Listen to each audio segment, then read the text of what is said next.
네, 안녕하세요. 저는 와소프트 강도현 책임연구원입니다. 배터리 시스템 엔지니어링은 이 표에서처럼 다양한 이해 관계자들이 관여하고 있는 굉장히 좀 복잡한 제품 개발입니다. 이 표는 이제 전기차 배터리 시스템에 관여하는 아래쪽에 보시는 시스템 인테그레이션 부분에서 자동차 회사, 그리고 어떤 배터리를 공급하고 배터리를 사용하는 파워트레인 티어 1 공급사들이 의 엔지니어들이 포함되어 있고요. 배터리를 셀부터 만드는 LG 에너지 솔루션이나 삼성 SDI 같은 배터리 회사들, 그리고 이 셀들을 모아서 팩을 만드는 그 배터리 패키징. 보통 일반적으로 차량 개발사들이 직접 하거나 이제 엔지니어링 회사들이 관여하게 됩니다. 어, 어, 이, 이 부분에서는 이제 셀에서는 전기 화학적인 부분, 그리고 열적인 부분, 이 팩 단위에서 열을 관리하고 최적화, 그 성능 최적화뿐만 아니라 이제 안전성 부분에서도 안전성을 관리하는 규격들을 다루는 해당 부서에서 다양한 분석과 시뮬레이션 업무를 하게 됩니다. 설계 최적화, 어떤 성능을 최적화하는 부분과 안전성을 확보하기 위해서 사양 제약 조건을 두는 업무들은 좀 다른 성격들이 있기 때문에 이런 다양한 시뮬레이션을 사용할 때 안시스 같은 경우는 이제 플런트나 트윈 빌더, LSDI나 제어 인베디드 툴들과 관련된 스케이드 다양한 툴들을 활용할 때 이제 그러한 많은 파생되는 도면이라던가 데이터들을 효과적으로 사용하고 실제 제어 측면에서는 이것들을 통합할 필요가 생기게 됩니다. 뒤에서는 배터리에 대한 개발 과정에서 그것들을 어떻게 통합할지를 살펴볼 건데요. 그에 앞서 배터리에 대해서 간략하게 이제 개념적으로 한번 대부분 이제 배터리를 아시겠지만 이제 기본적인 용어부터 같이 한번 확인해 보겠습니다. 암페어 아워는 저희가 핸드폰에서도 많이 보다시피 이제 전류에 관한 물성량입니다. 암페어 아워에서 알 수 있듯이 1시간 단위에 얼마나 전류가 흐르는지, 그리고 이와 관련해서 C레이트라는 거는 한 시간 동안 100암페어를 전격으로 하는 배터리의 경우에는 이제 1C라는 거는 1시간 동안 100암페어를 사용할 수 있다. 이거를 1C가 이제 C레이트를 해당하는 부분이고요. 다음은 이제 오픈 서킷 볼티지. 어떤 배터리 회로상에서 어떠한 이제 부하가 걸리지 않았을 때 배터리가 이제 회로가 개방돼 있다고 하는데 그 개방돼 있을 때 전압량, 그리고 암페어와 연관돼서 이제 전압을 곱해주면 이제 전력량이 되겠죠. 그걸 이제 와트 아워. 그리고 특정 이제 배터리 용량 기준으로 해서 이제 얼마나 충전돼 있는지를 나타내는 SOC가 있습니다.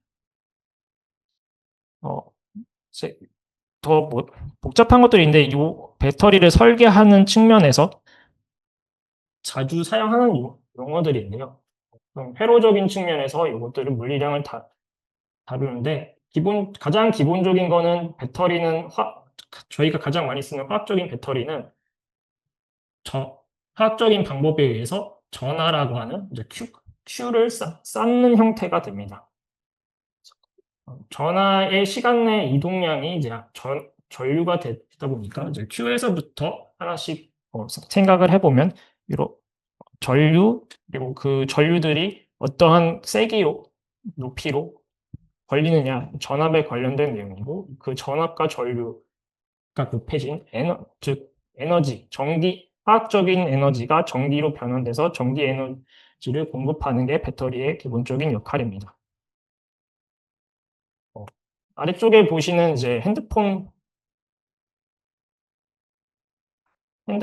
같은 이런 제일 기본적인 이제 LG 같은 데서 만드는 셀의 단위고요. 여기에 포함되는 스펙은 이제 전압과 보통 이제 4V 정도, 그리고 이제 암페어 아워가 있습니다. 요 이제 패키징이라고 하는 것은 이렇게 작은 이제 셀들을 모아서 어떤 실제 어플리케이션에 들어가는 자동차라던가 아니면 ESS 휴머노이드에 들어가는 여러 개의 셀들을 묶어서 원하는 스펙으로, 자동차 같은 경우는 보통 이제 400V급이다 보니까 이 4V의 셀들을 직렬로 몇 개를 이루면 400V의 전압의 패키지를 만들 수가 있습니다. 직렬은 전압에 해당되고, 이제 병렬은 전류량을 늘릴 수 있는, 이렇게 사양을 자기가 필요한 사양에 맞춰서 배터리를 패키징하고, 이런 패키징하는 형태는 오른쪽에 보시는 것처럼 셀부터 모듈 팩으로 세 단계로 나누는 방식들이 있고, 최근에는 이제 더 컴팩트하게 만들기 위해서 이제 셀들을 그냥 다이렉트로 어떤 팩에 모아서 셀 투 팩이라고 하는 형태로도 개발들이 되고 있습니다. 이렇게 이제 팩이 만들어지고 나면요, 이제 많이 들어보신 어떤 이제 배터리 매니지먼트 시스템 BMS라는 게 이제 이 팩마다 이제 붙게 되고, 이 BMS가 하는 역할은 크게 두 가지로 나눌 수가 있는, 두 가지 계층으로 나눠볼 수가 있는데, 어떤 이런 셀 단위의 이 배터리가 어떤 상태인지를 확인하기 위한 모니터링 기능들을 담은 이제 슬레이브 BMS가 있고, 여기에는 뭐 SOC 상태가 어떻게 되는지 전압과 전류를 측정을 해서 그걸로 추정을 하는 알고리즘들이 포함되어 있고, 더 상위 개념, 이제 기본적인 팩에 딸려 있는 BMS는 아닌데 더 차량의 상위 제어기는 이 슬레이브 BMS들의 정보들을 취합해서 액티브하게 온도를 뭐 냉각을 더 시킨다거나 분배를 시킨다거나 이제 모터의 출력을 낮춘다는 이런 큰 제어가 포함된 그 상위 제어기와 연동하는 마스터 BMS가 있습니다. 앞에서 보신 것처럼 저 같은 경우는 이제 휴머노이드 배터리 팩을 설계를 하는 걸 진행을 하고 있는데요. 이 예시는 이제 휴머노이드 UCLA 로메라 랩의 데니슨 교수 랩에서 개발한 아르테미스 들어가는 배터리 팩에 대한 스펙입니다. 앞서 저희가 살펴봤던 셀 정보로부터 보통 요 4V짜리 셀이다 보니까 이 실제 휴머노이드에 들어가는 거는 22V로 만들어야 되기 때문에 직렬 6개짜리를 직렬로 연결해서 4,500mAh, 4.5A의 용량을 갖는 그 휴머노이드 액추에이터에서 필요로 하는 이만큼의 암페어아워의 용량, 파워 기준에서의 용량을 선정을 하고, 그러니까 어떤 셀 직렬과 병렬로 할 것인지 자기가 이제 구매할 수 있는 셀 가지고 이러한 팩을 만들 수가 있습니다. 이 팩을 패키징을 하고 나면 이거를 관리하기 위한 BMS를 이런 텍사스 인스트루먼트의 IC 인베디드 칩을 구매를 해서 이 스펙에 맞춰서 IC 회로를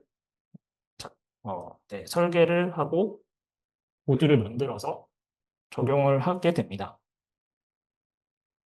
이처럼 어떤 상용 IC 칩이나 이제 셀 가지고 그런 플라스틱 간단한 이제 공랭식 같은 경우에는 배터리를 저희도 어떤 연구실 단위에서 만들 수 있는데, 실제 전기 자동차 같은 경우는 굉장히 이제 대용량의 손실도 많이 나는, 그리고 부하도 굉장히 큰 시스템이기 때문에 대부분의 이제 하시는 것처럼 이제 복잡한 시스템들, 특히 자동차나 이제 항공 분야에서는 이런 V 사이클을 돌게 됩니다. 앞에서 발표에서 양경무 프로가 언급한 것처럼 이제 초기에 CSML 언어 형태로 모델 베이스 시스템 엔지니어링으로 어떤 컨셉추얼한 리퀘어먼트를 도출을 하고, 오늘 주요하게 다룰 저희는 이제 가운데 부분을 다룰 건데요. 트윈 빌더, 그리고 트윈 빌더 내에서도 모델리카라고 하는 이제 스크립트 언어 기반의 이제 모델 기능과 이제 리퀘어먼트를 맞출 수 있는 기능뿐만 아니라 이제 열적인 부분, 전기적인 부분을 모두 내포하고 있는 모델을 통해서 전체 시스템을 개발하는 작업에 대해서 살펴보도록 하겠습니다. 실제 전체 제품 개발에서는 BMS 인베디드에 해당되는 부분들이나 IC 칩 IC 회로들이 있는 그 전력 장치들에서 EMI, EHD 이런 부분들도 고려를 해야 되고, 기계연구원에서는 이제 이런 제조적인 부분까지 관여를 하고 계시는 걸로 알고 있는데요. 이 어떤 스펙을 맞추기 위한 제조 공정 그리고 관리, 디지털 트윈이 되는 데까지 오늘 제가 이제 사용해봤던 플랫폼이 이제 확장할 수 있는 이제 모델카 기반입니다. 가장 처음에는 아까 휴머노이드 액추에이터와 마찬가지로 자동차 같은 경우에도 자동차 이제 세그먼트가 있겠죠. 뭐 소나타인지 엄청 큰 트럭인지 이런 차량 레벨에서의 요구 차량 레벨에서 이제 동력 성능이라던가 좀 그 차량의 동력학을 고려를 해서 그걸 다시 이제 바퀴 그리고 트랜스미션, 최종적으로 모터에서 파워트레인에서 필요한 요구 사항을 이제 동력학을 기반으로 정의를 하게 됩니다. 이를 이제 보통 컴포넌트 사양을 정의하게 된다고 하고요. 대부분 더 잘 아시겠지만 대부분의 이제 모터를 사용하는 전동화되어 있는 시스템들은 이 작업들을 이용을 하고 휴머노이드에서도 이제 더 복잡하지만 이제 동력학 기반으로 이제 관절에서 필요한 다이나믹 토크, 속도들을 도출을 해서 이거를 이제 움직일 수 있는 에너지를 제공하는 배터리를 설계하게 됩니다. 앞에서 이제 동력 성능을 확인해서 배터리 전체 또 움직이는 시스템에서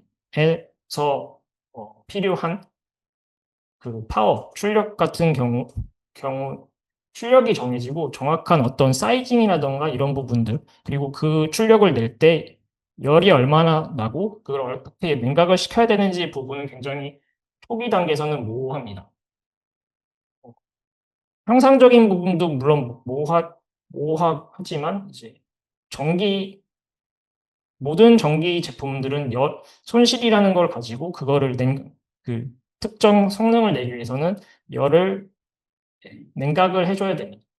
그럼 특히 모터도 그렇지만 배터리 같은 경우도 이 스펙에 있는 아까 전압이라던가 전류 같은 경우도 암페어 나오는 기본적으로 스테이블한 온도를 어느 정도의 범위의 온도 내에서 그 전격 용량을 가지게 됩니다. 따라서 배터리는 초기 단계에서 열과 상호작용을 할 수 있는 열 모델이 굉장히 중요하고요.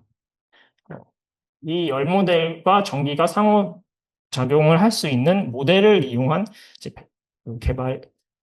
개발이 전체 개발 과정에서 굉장히 개발 과정을 효율적으로 만들어주게 됩니다.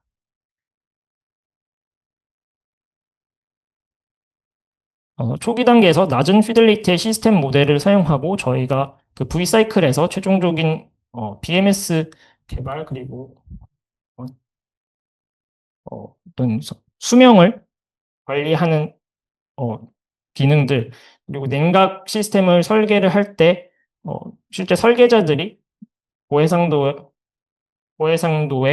시뮬레이션들 이 세 단계가 심리스하게 잘 연계하는 데 있어서 안시스의 툴들 앞 단계에서부터 이 뒷 단계로 연결할 수 있는 플랫폼이 어떤 프로세스가 구축이 되어 있는 형태의 툴들이 굉장히 중요하게 됩니다. 이미 심리스하게 연결되어 있지 않으면은 앞에서 사용했던 모델을 나중에 연결시키기 위해서 추가적인 작업이 필요하게 되는데요. 뒤에 이제 안시스 툴들이 어떻게 연결되는지에 대해서 각 시뮬레이션 툴들 기준으로 좀 자세하게 살펴보도록 하겠습니다.